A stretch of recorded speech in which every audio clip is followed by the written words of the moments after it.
상실배 보호랩을 센스를 스tum이라. Je vais vous transmettre rapidement les nouvelles du conflit entre la Thaïlande et le Cambodge. Ici, Phua Phet. Des bombardements ont eu lieu à Phua Phet. Des fusées éclairantes ont explosé.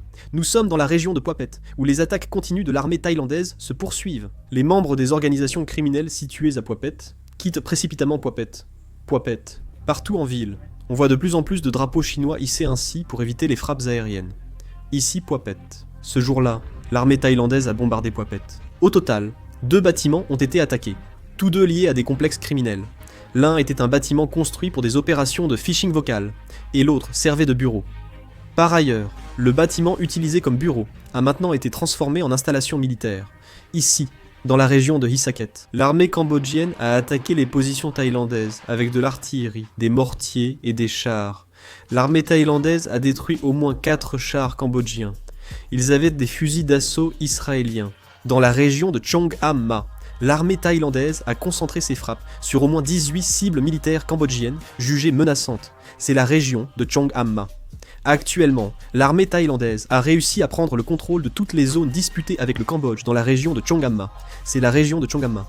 Des combats intenses continuent d'être signalés dans la région de Chongam-ma. L'armée thaïlandaise a repoussé les Cambodgiens grâce à sa supériorité matérielle. S'agit-il de la province de Surin? Le Cambodge a tiré des roquettes lance-roquettes multiples 21, mais leur précision était faible et la plupart des obus sont tombés en dehors des points stratégiques des principaux. Cependant, au cours de cette opération, un soldat thaïlandais a été blessé par un tir de lance-roquettes multiples 21. Il s'agit de la province de Sa Kaeo. L'armée cambodgienne a continué de tirer des lance-roquettes multiples 21 sur des zones résidentielles civiles. 3 maisons ont été détruites et 6 personnes, dont un policier, blessé dans la province de Kong. Au large du Cambodge, des navires de la marine thaïlandaise ont été souvent aperçus. D'après des sources locales, ils opéreraient pour bloquer les côtes cambodgiennes. Ceci concerne l'armée cambodgienne. Ce soldat combat en baskets ordinaires, non en bottes militaires. Il prétend avoir abattu un F-16 avec un lance-roquette anti-char, mais cela reste non confirmé. Telle est la situation de l'armée cambodgienne. Il a également amené sa femme sur la ligne de front. Ce couple a affirmé que leur amour resterait inchangé, et ajouté que la femme était enceinte. Voici les soldats cambodgiens. Ils mangent du bacchus dans la région de Preah Vihear.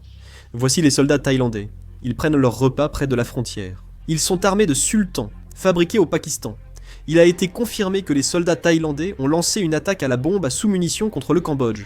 Voici les soldats thaïlandais, attaquant les positions cambodgiennes près de la frontière. Les soldats thaïlandais armés de fusils M16 poursuivent leur attaque contre les soldats cambodgiens. Voici les soldats thaïlandais.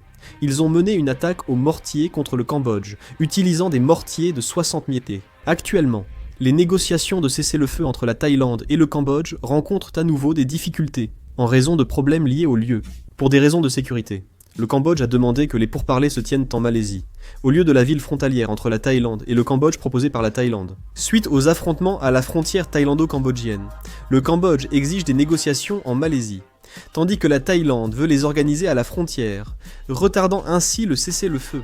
Le gouvernement de la République de Corée a apporté une aide de 500 000 $ à la Thaïlande, notamment sous forme d'équipements médicaux, pour soutenir la reconstruction après les inondations dans le sud du pays. Anutin, le premier ministre thaïlandais, a exprimé la profonde gratitude du gouvernement et du peuple thaïlandais pour l'intérêt et la bienveillance manifestés par le gouvernement et le peuple coréen, estimant que cela reflète une amitié solide et inébranlable. Les ministres des Affaires étrangères de l'Association des Nations de l'Asie du Sud-Est ont publié une déclaration commune forte, exigeant l'arrêt immédiat de toutes les formes d'affrontement entre la Thaïlande et le Cambodge, à l'issue du sommet extraordinaire convoqué aujourd'hui pour discuter de l'aggravation de la crise à la frontière. Je publierai une vidéo si d'autres nouvelles arrivent.